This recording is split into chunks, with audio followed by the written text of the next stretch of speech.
Thank you so much, Robyn, for joining us.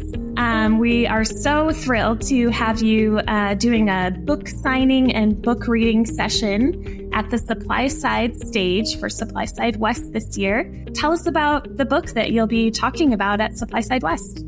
Well, I'm so excited to join you guys at Supply Side West. I mean, coming together in community, I think everybody's still so grateful for it after the last couple of years and the chaos and the turbulence and everything that we've been navigating. And on October 31st, I mean, we're going to be a week ahead of that election, and it's going to be a really exciting, dynamic time.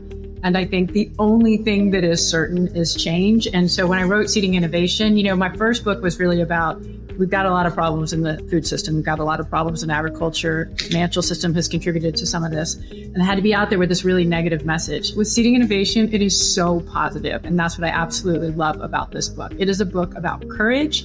It is a book about scaffolding, which are the people that you choose to surround yourself with. It is a book about mindset, resilience. And I think, those characteristics, those traits right now could not be more important. The only thing that is certain in our life is change.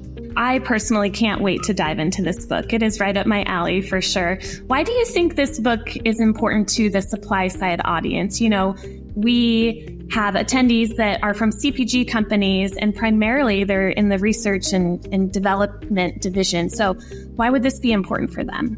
Well, absolutely. I think the R&D professionals really are the front line for innovation in the industry. And, COVID is a really great example of what happened to our supply chains when an external shock that nobody was anticipating hit. And again, if change is the only certainty, then, to be in a mindset to have a business model where you can adapt and flex as quickly as possible. But I also think so much of that has to do with the mindset of the leadership team.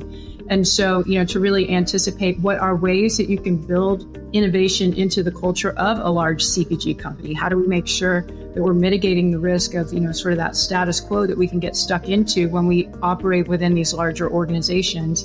How do you build an entrepreneurial mindset inside of a large CPG? How do you support that kind of innovation and courage inside the large CPG? How do you invite that kind of collaboration on a team? I mean, these are all just critical topics. And so whether it's an entrepreneur or an intrapreneur, somebody inside of one of these large multinationals, I think that, to have the opportunity to come together and say, where can we be braver?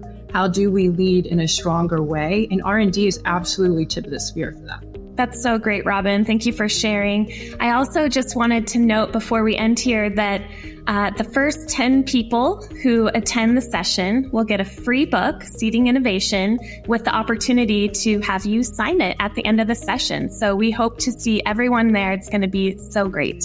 I hope everybody knows that it's just an incredible open invitation. You are so welcome to come. I love the Q&A. That's the favorite part of any presentation that I give. So bring your questions. Sometimes it can be deeply personal. Sometimes it can be a professional challenge. We can do it one-on-one. We can take it offline, but we really hope that you'll join us. It's such an exciting time for innovation. Sounds good, Robyn. I'll see you there October 31st at 12 p.m. Great. Thanks, Amanda.